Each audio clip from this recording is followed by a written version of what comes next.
So welcome guys, welcome to our YouTube channel. So in this video we will talk about selection sort. It is one of the sorting technique that we read in our semester. So what selection sort does? Selection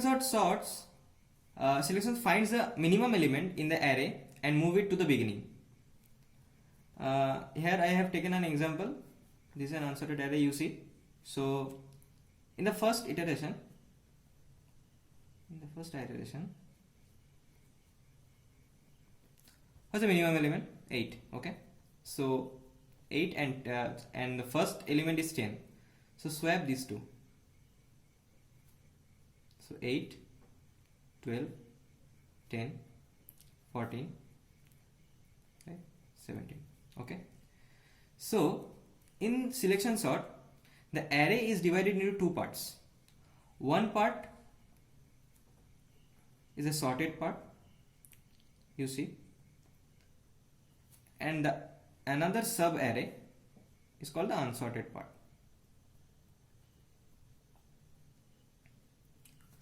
So in the second iteration the minimum element is 10 and in the sub array the first element is 12. Okay,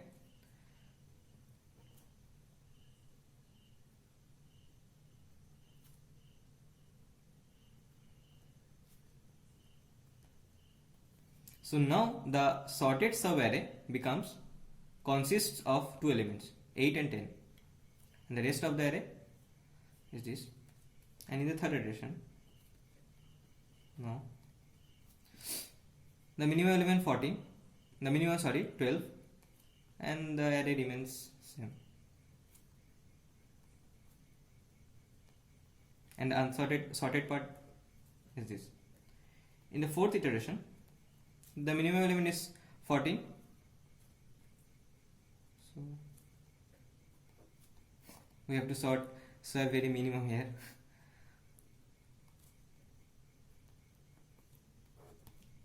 And fifth iteration, the last iteration, in the unsorted array the minimum is 17, and so we have to swap this.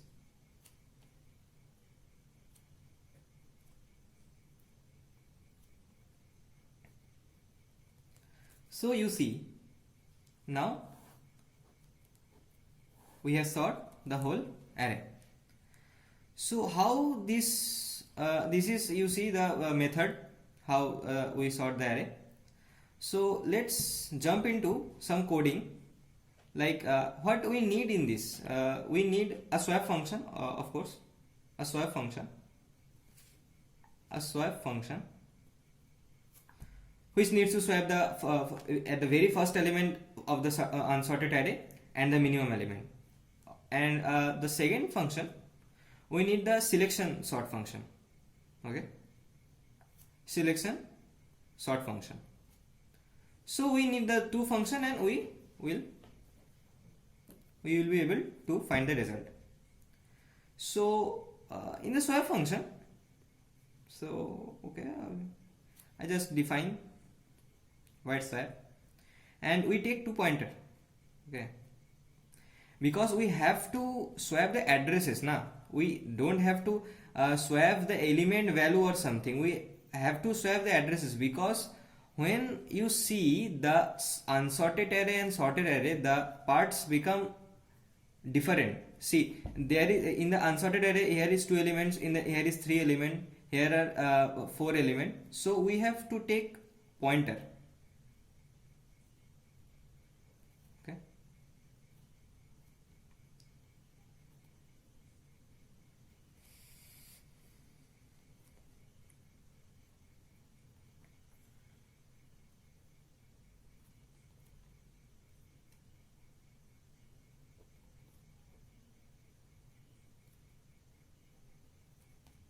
okay, so it is a swap function.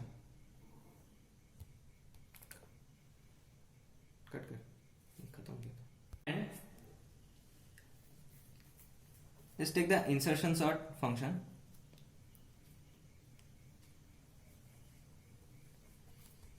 Insertion sort function, we take two argument, int array, and int suppose size. We take these two arguments. Okay, so we take a variable minimum index. Of course, the whole game lies in this minimum index, and we have to iterate now. So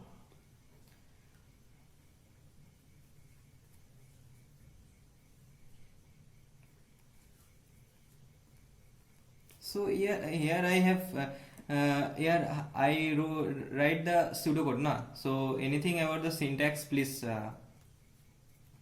consider.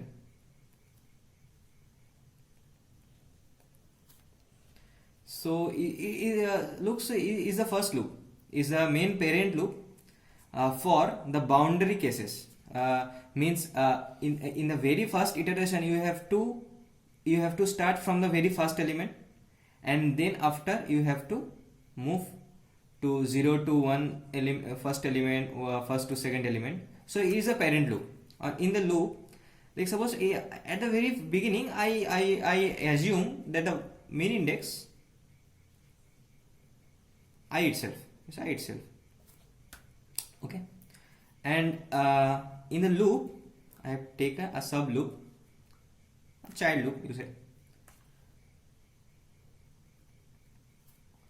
which will take I plus 1, because we have taken the min index I, so I have to iterate from I plus 1.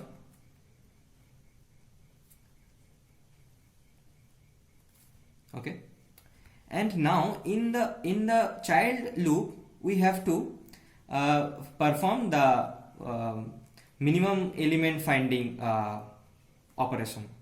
So how? If